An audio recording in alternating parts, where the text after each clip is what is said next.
Audio Jungle. Audio Jungle.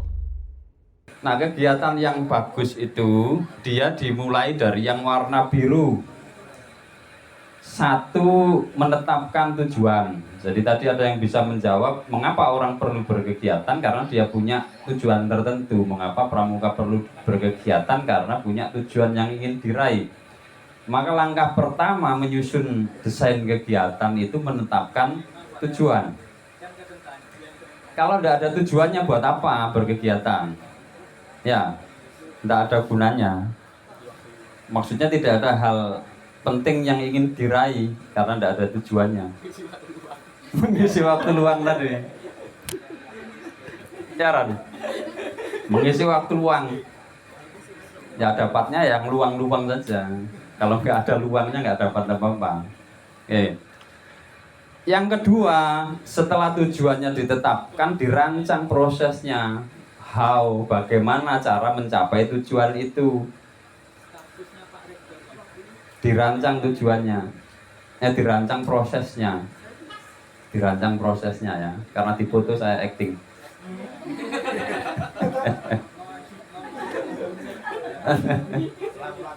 Ya. Oke ya. Yang tahap kedua setelah tujuan ditetapkan, rancang prosesnya. Yang ketiga, setelah prosesnya dirancang, rancang proses itu kan nyusun jadwal. Diisi kegiatan apa saja, nanti narasumbernya siapa, pemandunya siapa, panitianya siapa, di mana kegiatannya, itu ngerancang proses. Yang ketiga, berusaha mengendalikan sesuai dengan proses yang dirancang. Misalnya dari sisi pewaktuan, apakah hari pertama GPR ini sudah sesuai dengan target waktu yang dirancang oleh mereka kerja. Tadi pembukaan bisa tepat waktu, dimulai pukul 08.00. Kemudian materi pertama mundur, rencananya jam 11, dimulai pukul 11.45. Karena yang jadi narasumber tidak bisa hadir tepat waktu. Nah, untuk mengejar waktu yang tertinggal 15-30 menit tadi, apa yang dilakukan mereka kerja? Apakah dimundurkan semua jadwalnya dan seterusnya? Nah, itu proses pengendalian. Kalau sudah ada sesuatu yang melewati masa yang ditetapkan, apa yang harus dilakukan? Apakah dipotong waktunya untuk materi selanjutnya? Atau ditambah, jam istirahatnya dikurangi, misalnya begitu. Ini pengendalian, supaya target atau tujuannya tetap terjaga, tercapai. Yang keempat, pastikan hasilnya dapat dicapai. Hasil GPR ini hasil yang diharapkan apa terhadap Anda? Saya contohkan tadi, semua orang harus mampu membuat proposal. Berarti nanti dipastikan setiap orang menyusun proposal individu, meskipun proses diskusinya lewat kelompok. Karena untuk melihat Anda ini berhasil apa tidak, hasilnya adalah bisa membuat proposal, misalnya gitu. Kegiatan yang lain juga perlu ditentukan hasilnya. Skema pelantikan hasilnya apa, kemudian nanti ada ordikpram hasilnya apa, dan seterusnya. Itu untuk menandai keberhasilan kegiatan. Kak, sudah mendaki gunung nggak? Hasilmu apa? Capek Kak? Buktinya kan capek apa? Masa iso ngomong nih ya. Apakah capek itu menjadi tujuan mendaki gunung? Capek mesti jenenge naik gunung. Nah, tapi naik gunungnya pramuka kan tidak nyari capek ya. Tapi nyari yang lain. Apa yang lain itu? Nggak tahu lah yang lain apa ya. Tapi selalu ada tujuan yang ingin dicapai oleh pramuka. Nah, yang terakhir, tahap kelima, dievaluasi apakah pelaksanaannya sesuai rencana, apakah hasilnya sesuai dengan yang diharapkan, dan seterusnya evaluasinya seperti apa. Nah, satu, bagaimana kita menetapkan tujuan. Sekarang saya masuk spesifik ke pramuka. Karena ini sudah ngomongkan bagaimana mengelola kegiatan kepramukaan di Racana ya. Kepramukaan di Racana. Bagaimana menetapkan tujuan sebuah kegiatan di Racana itu? Satu, identifikasi keinginan anggotamu. Makanya kemarin ada kegiatan gadok. Gadok itu untuk mengidentifikasi keinginan para anggota Racana. Ya, kamu kemarin nyampaikan pengen apa ke Dewan Racana ketika gadok? Pengen mengalami kegiatan apa selama di Surabaya sebelum pulang ke Bogor? Pengen dapat jodoh nggak? Dan nggak pulang nanti wisuda sekaligus bisa kenalkan ke orang tua, kan gitu misalnya ya. Gurau ham, tapi ya ditemani nggak apa-apa. Jadi terima ijazah langsung ijabsah sah ya. Jadi satu, Racana perlu mengidentifikasi keinginan anggotanya. Kesini ini, ke gugus depan ini, ke Racana ini pengen mendapat pengalaman apa, pengen menggali apa, pengen mengembangkan apa, ditanya. Maka ada masa orientasi. Lalu setelah pelantikan ada gadok untuk menyamakan persepsi. Yang kedua, mengidentifikasi tujuan gerakan pramuka untuk golongan Pandega. Ya. Jadi tujuan gerakan pramuka membentuk peserta didik golongan Pandega itu untuk apa? Ada yang tahu? Ada yang tahu? Mengapa ada golongan Pandega? Kepramukaan itu, pramuka itu dulu kan cuma penggalang. Tidak ada yang lain, siaga belum lahir. Tapi penggalang dulu, penegak belum ada. Pandega terakhir-terakhir. Nah, kira-kira tujuan gerakan pramuka apa? Maksudnya kok membuat golongan Pandega, sehingga Anda perlu dihimpun di Racana, di gugus depan yang ada di perguruan tinggi ini. Ini perlu dipahami bareng-bareng. Salah satu yang paling utama tujuannya dibentuk golongan Pandega itu untuk menyiapkan kader-kader pembina pramuka di masa depan. Oleh karena itu salah satu SKUmu itu wajib mengikuti kursus pembina mahir tingkat dasar. Karena memang tujuannya membina Pandega itu salah satunya agar siap jadi pembina setelah selesai purna Pandeganya. Yang ketiga, Anda juga perlu mengidentifikasi tujuan Racana dan gugus depan ini. Maka itu kan Anda musdega, musyawarah Mandega, menetapkan visi misi Racana apa, programnya apa, dan seterusnya. Ketiga-tiganya ini dikawinkan, lalu dilahirkan dalam bentuk kegiatan. Nah, kalau logika ini dipakai, maka semua keinginannya terpenuhi. Keinginannya anggota ya terwadahi, pengen nambah teman baru kak, golekno konco anyar lewat rekrut anggota baru yang lintas jurusan. Dengan begini kan Ilham jurusan apa? Administrasi negara, bisa kenal dengan Bagas yang dari olahraga, bisa kenal Roni yang dari PPKN, kenal Siva yang dari IPS, kenal siapa lagi ini? Sebelahmu Retno dari apa Retno? Sosiologi. Kenal Hana yang dari PGSD, kenal Saida yang dari mana Saida? IPS juga. Oh, didominasi IPS ini. Menewa yang musdeka menang IPS jadi Dewan Racana, ketua Dewan Racana. Ya udah divoting kan ngono menang itu fakultasnya kayak IPS. Lalu targetnya gerakan pramuka itu juga terpenuhi karena ini juga menyiapkan diri Anda nanti ketika jadi pembina, ngomongnya sudah nggak plegak-pleguk, sikapnya juga lebih mantap, penampilannya lebih bagus, ganteng gitu ya. Maka nanti dilatih ngelipet baju itu ada ilmunya. Ron Jamian Sob. Jadi gak sekadar kul kayak onde-onde nemplek ngono. Ada ilmunya, ngelipat asduk ada caranya. Itu ben tampilnya ganteng. Nek tampilanmu wis ganteng, iku disawang wong wis sedep. Mari ngono awakmu wis dipercaya gitu kan, meyakinkan tampangnya.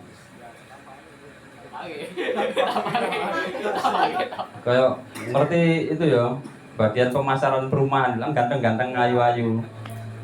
Padahal udah gak gajian suwe iku ngenteni bonusan iso ngedol. Tapi tampilannya meyakinkan, akhirnya orang jadi tertarik. Kayak sales mobil, sok kalah kan mbek sales rokok. SPG sing ayu-ayu. Padahal wedok gak rokokan tapi dodol rokok. Akhirnya wong lanang sing hanya peduli matanya tertarik mergo butuh rokok, mergo sing dodol itu. Gitu ya. Jadi ini juga belajar performan penampilan diri itu di Racana ini, sehingga nanti jadi pembina sudah siap menjadi teladan bagi adik-adiknya, apakah penggalang, penegak, siaga. Latihannya di mana? Di Pandega. Nggak ada kesempatan dandani meneh kata Kak Yatno, karena Pandega sudah di ujung pembinaan di akhir. Jadi kalau sekarang kamu masih merasa belehek, gak percaya diri, sekaranglah saatnya melatih diri itu. Keinginan Racana juga terpenuhi. Misalnya pengen Racana itu sanggarnya selalu tertib rapi, maka Anda dijadwal piket, ya kan? Dengan piket Anda kesempatan jadi penguasa sanggar 1-2 jam misalnya gitu. Ya kan karena penguasa, piketnya penguasa saat itu jam itu. Jadi kalau ada yang main-main di sini marahi nggak apa-apa. Kak jangan buat kotor Kak. Di sini piket ini penjaga kebersihan salah satu tugasnya. Tapi gak nyapu tok ae tugas piket ya. Pengen motong kembang sing gak rapi, potong, pangkas. Mau nanam apa, nanam jahe, nanam apa, tanam. Suatu ketika kamu kesini batuk-batuk kan bisa menyabut jahe gitu loh, terus buat wedang jahe ya. Kan asik gitu. Nah, tugas piket. Nah, 3 tujuan ini dikawinkan untuk dirancang jadi sebuah kegiatan. Gitu. Sehingga keinginan semua pihak terpenuhi, keinginan anggota terpenuhi, keinginan Racana terpenuhi, keinginan pembina terpenuhi, dan terakhir keinginan gerakan pramuka juga terpenuhi. Gitu ya. Baik, sekarang ini tes. Buka halaman kosong di bukunya masing-masing. Nah,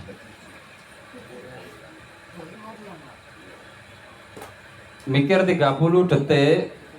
Sekarang pikirkan ya, tujuan terbesarmu menjadi pramuka ini apa? Tujuan terbesar. Apakah sekadar mengisi waktu luang?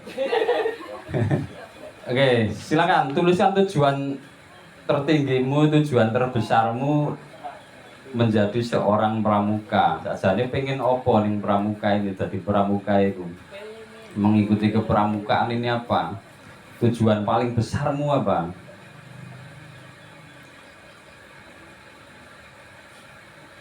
Boleh satu saja yang paling, namanya yang paling ya. Yang paling itu berarti satu aja yang paling puncak. Yo rentetane akeh lah. Kenal konco terus iso jadi jodoh itu kan nggak apa-apa lah, konco jadi jodoh.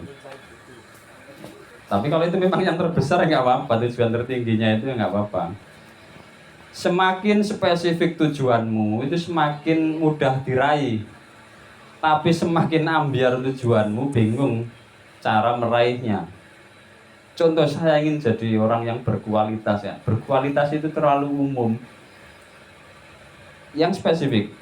Dan itu yang paling Anda harapkan melalui kepramukaan. Ya, tuliskan. Oke, sudah? Semua sudah nulis? Ya. Sekarang dibacakan dari Siva ke kiri. Yang paling saya inginkan. Oh, belum? Ya, belum ya. Tantenis dulu, guys. Nah, sepertinya dari Saida yang sudah nih. Aida, omongkan yang keras dah keinginanmu di kepramukaan Anda. Yang saya inginkan. Yang saya inginkan di pramuka yaitu dapat membentuk diri menjadi pribadi yang jauh lebih baik. Kok bodoh. Oke, jauh lebih baik. Saiki baik apa setengah baik apa tidak baik? Tidak bisa menilai diri sendiri, Kak. Waduh, tidak bisa menilai diri sendiri. Boleh nongol ning jero ya? Gak bisa menilai diri sendiri. Oke, geser ke Retno. Saya ingin mengembangkan skill dan bakat saya. skill dan bakat apa ini? Sebenarnya saya tuh suka puisi dan juga saya suka tari. Karena kalau saya mengikuti ekstrakurikuler tari itu tidak sangat memungkinkan dan di pramuka itu saya diwadahi, maka itu saya suka. Oh, kemarin nari kamu ya di AUT Gudeg. Oh, bagus lah, saya tak akan nari meneh. Yes, nari dewe lah ya. Oke, mantap. Lanjut, sebelah kanannya Ilham. Saya bergabung pramuka ingin menjadi manusia yang berkarakter dan dapat bertanggung jawab. Oh, berarti saya belum bertanggung jawab ya. Kurang, tidak berkarakter. Oke, geser Sofyan. Oke, saya ikut pramuka karena saya ingin ke titik tertinggi dalam hidup saya. Kan saya sudah melalui beberapa tahap naik dan semoga bisa lebih tinggi dan berguna untuk masyarakat ke depannya. Woi, mantap, tepuk tangan. Berarti pramuka bagi Sofyan ini tangga tertinggi ini. Yang lain-lainnya enggak. Ya wes, terus nih. Bim. Saya ingin melatih manajemen saya sendiri, terus ingin mempersiapkan diri ke masyarakat. Satu lagi gak bersenang-senang. Oh ya, bersenang-senang. Bersenang-senang ya ning diskotik apa ning Disneyland ngono. Oke, Siva wis mari nulis. Bacakan hasil tulisanmu. Ojo ngarang waca tulisanmu. Iya, Iya, ya. dan saya untuk melakukan kegiatan apapun, misalnya kayak tali temali gitu, pengen belajar lebih serius gitu. Kemarin-kemarin nggak serius. Enggak. Ya. Kalau pengen serius tiap hari ke sini itu tali banyak, semua ikat ini. Bila perlu temanmu semua ikat jadi satu di sini, biar nggak pulang-pulang. Ya, mahir kamu tali temali. Kalau bisa ngikat temanmu nggak bisa melepaskan. Masih Pak, ikatkan hati kita dulu. Oh,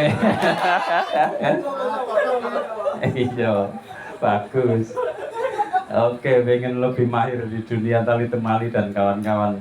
Keron, bacakan tulisanmu Ron. Saya sendiri ingin menambah ilmu dan wawasan dan bisa menjadi orang yang lebih percaya diri. Oh, ya, pengen nambah ilmu wawasan supaya lebih percaya diri. Gas Bagas, bacakan tulisanmu Gas. Kalau saya ingin belajar dan terus belajar agar bisa bermanfaat bagi semua orang dan memiliki jiwa sosial yang tinggi. Pengen tadi nabi ya kayak gitu. Bermanfaat bagi semua orang, sangar ya. Iya. Ya, enggak apa-apa, bagus. Suci yang puji yang suci. Kalau saya ingin menjadi orang yang berguna bagi siapapun, karena di pramuka ini kita belajar sekecil apapun pelajaran yang kita dapat itu bisa kita kita salurkan ke orang lain, sekecil apapun itu yang kita bisa. Oke, mantap saya. Kalau kamu mau jadi orang yang berguna bagi siapapun, jangan jadi manusia. Jadilah air, karena semua makhluk butuh air. Ya, guyon, tapi nggak apa-apa. Maksudnya ke sana lain ini. Yang terakhir, Ana. Kalau tujuan saya saat ini untuk melatih kemampuan komunikasi dan sosialisasi serta membuka dan juga menjaga rasa peduli. Oke. Tenang, Hana pengen menjadi lebih peka. Jadi nanti Hana yang akan merasakan kamu kurang makan, kamu kurang apa, nanti Hana akan peka ya. Latihannya. Oke. Baik. Pertanyaan saya, apakah yang Anda inginkan itu tidak bisa didapat di tempat lain? Bisa. Pertanyaan saya, apakah apa yang Anda inginkan itu tidak bisa Anda raih sendiri? Tidak bisa. Nah, artinya yang Anda sebut itu masih belum spesifik. Orang melatih kepercayaan diri tidak hanya lewat kepramukaan. Untuk menjadi bermanfaat bagi orang lain tidak hanya lewat kepramukaan. Untuk menjadi lebih percaya diri tidak hanya lewat kepramukaan. Anda belum punya satu alasan yang spesifik supaya Anda menjadi pramuka itu yang betul-betul pramuka, gitu ya. Dan alasan terbesar dari kehidupan itu hanya satu, Alasannya adalah karena cinta. Ya kan? Apapun demi cinta akan diperjuangkan, akan dilakukan. Opo seperti aku. Ya. Nah, ceritanya Pak Agung tadi loh, ngejar istrinya sampai jadi istri itu nggak tahu jatuh berapa kali, ditolak berapa kali, akhirnya juga naik ke pelaminan. Itu jos itu namanya. Ya. Coba kalau nggak cinta, nggak akan dijalani. Saya ini dipikir apa enak itu di pramuka jalan. Kegiatan yo gurung gelar terpal ya. Masuk enak. Nek ben iso lungguh kursi sesekali ning gedung rodok mewah sithik. Apa meneh? Urunannya banyak. Urunannya banyak. Ning pramuka ya urunan, turune ning tenda nek wayah kemah. Tapi itu kadang yang tidak didapatkan di tempat lain dan itu jadi spesial gitu ya. Tepuk tangan untuk Anda semua. Ya. Ya, yang penting Anda punya alasan dan alasan itulah yang akan menguati diri kita menjalani hidup sebagai pramuka. Gitu. Oke, pertahankan itu sambil nanti membangun sesuatu yang lebih besar daripada apa yang sudah Anda tuliskan. Yang pertama menetapkan tujuan. Anda sudah menetapkan tujuanmu lewat gerakan pramuka atau lewat pramukaan untuk menjadi berguna, karena memang janjimu adalah menolong sesama hidup dan ikut serta membangun masyarakat, rela menolong dan seterusnya. Ada nggak organisasi lain yang punya janji semacam itu? Tidak diucapkan meskipun di visi misinya ada, tapi hanya pramuka yang berani mengucapkan janjinya menolong sama hidup, ikut serta membangun masyarakat. Ya, oke, Anda dapat di situ. Yang kedua, merancang proses. Bagaimana merancang proses yang kreatif, bagaimana merancang proses yang inovatif. Ini kita berpikir tentang bagaimana ya, how bagaimana. Semua orang pasti punya cara, ya kan? Coba makan itu ada berapa caranya? Makan nasi. Pakai sendok, pakai tangan. Isok muluk, ya, ambek jarimu. Isok ngerawuk, ya. Isok ngepel, dikepel-kepel sih kayak timplok. Isok gawe sendok, isok gawe sumpit. Isok langsung piringnya dituang nih gone mulut. Nah, ini saking apane coba. Isok di blender, disedot, ya. Macam-macam itu cara makan. Nah, kira-kira cara makan yang paling menarik, yang paling elegan yang mana? Tiga jari. Tiga jari jari apa yang dipakai? Engko kelingking ambek manis sampai tengah gak iso nyendok ini ya. Tiga jari. Coba tak wae dudu rawon pangan tiga jari. Ya gitu. Nah, supaya proses yang Anda rancang itu bisa dinikmati oleh semua, satu, perhatikan Wu itu siapa pesertamu. Kalau pesertanya anggotanya sendiri, mungkin beban psikologis panitia lebih ringan karena temannya sendiri. Tapi ketika nanti Anda memfasilitasi kegiatan untuk orang lain, misalnya membuat lomba galang tangguh se-Jawa Timur, pesertamu kan dari gugus depan lain, maka beban psikologisnya berbeda ketika GPR yang pesertanya teman sendiri. Maka perhatikan siapa yang ditangani, siapa yang akan melaksanakan. Ini perhatikan siapanya, wunya. Yang kedua, perhatikan di mana tempatnya. Oh, tempatnya di sanggar, ya lebih leluasa, ya kan? Lebih luasa, ketok kemproy titik gak apa-apa sanggare dhewe gitu. Coba kalau ini di hotel misalnya gitu kan, malu sama petugas hotel nanti kalau bikin kotor-kotor. Kalau tempatnya pinjam rektorat misalnya, gedung rektorat, ya kan bebannya juga lebih tinggi karena tanggung jawab kebersihannya, tanggung jawab barangnya tidak rusak. Kalau di sini rusak kan dandani dhewe nggak apa-apa dan seterusnya. Jadi tempatnya perlu dijadikan bahan pertimbangan. Apakah menyewa, apakah meminjam, lalu kapan itu, apakah ini musim penghujan atau musim kemarau. Kalau musim penghujan berarti ada alternatif. Kalau rancangannya kegiatan di lapangan berarti ada cadangannya. Kalau pas hujan gimana? Nah ini tentang kapan, suasananya apa. Lalu memperhatikan why, tujuannya tadi apa, maksudnya apa, mengapa kegiatan ini dilakukan. Kalau dilakukan di jelang akhir kepengurusan boleh enggak GPR ini? Apa harus memang di awal Maret semacam ini gitu ya. Nah ini 4 hal ini yang perlu diperhatikan pertama. Supaya ngerancang prosesnya enak gitu ya. Jadi pesertanya diperhatikan, tempatnya ditentukan yang enak, yang tidak mengganggu aktivitas lain, lalu suasana musimnya, timing waktunya dan seterusnya, lalu alasan mengapa, tujuannya apa. Ini penting. Yang kedua, sudah diidentifikasi aktivitas-aktivitas apa yang dapat mendukung kegiatan ini. Contoh, ketika untuk mengakrabkan teman-teman, tujuan pertama untuk mengakrabkan, maka ada permainan dinamika kelompok. Kalau seusia Anda, usia mahasiswa, diajak main kucing dan tikus masih pantas kok enggak? Misalnya gitu. Diajak main kereta apian masih pantas kok enggak? Bisa menikmati apa enggak?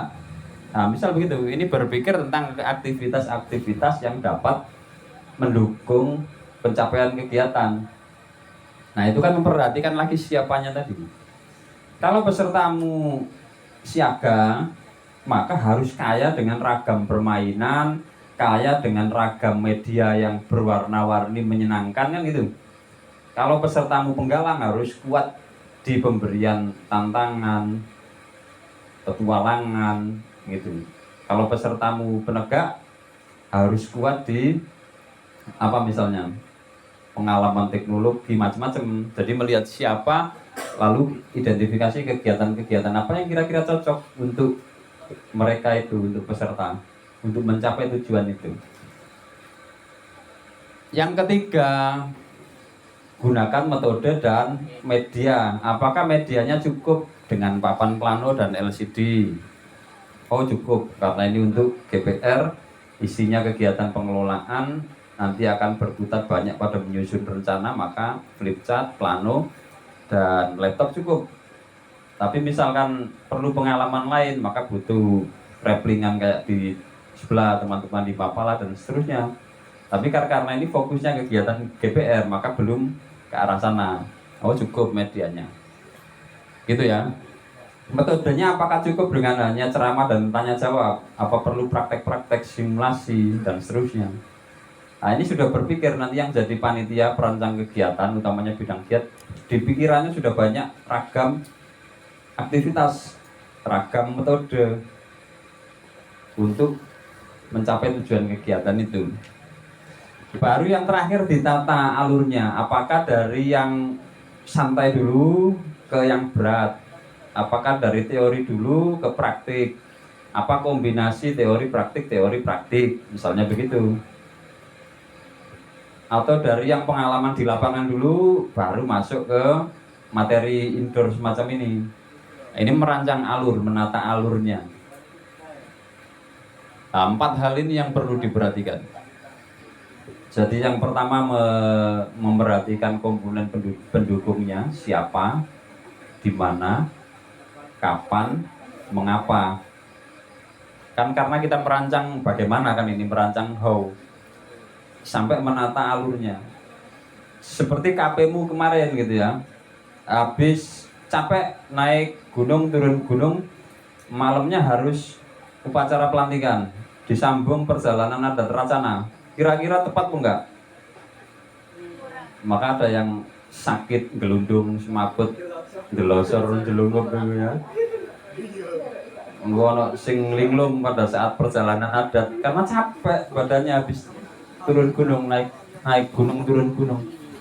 Maka nanti Anda jadi panitia kemah bakti pelantikan, berpikir jadwalnya perlu dilukir ini karena kurang pas, habis capek kok dipaksa pelantikan, padahal itu agenda utama dilantik kan ya. Akhirnya kurang mendapat kesan karena gelundung tadi. Oke, dari sini bisa diikuti. Ada pertanyaan? Saya tanya. Iya, Hana. Tadi kan Kak Rom sempat bertanyakan apa tujuan dari masing-masing ini.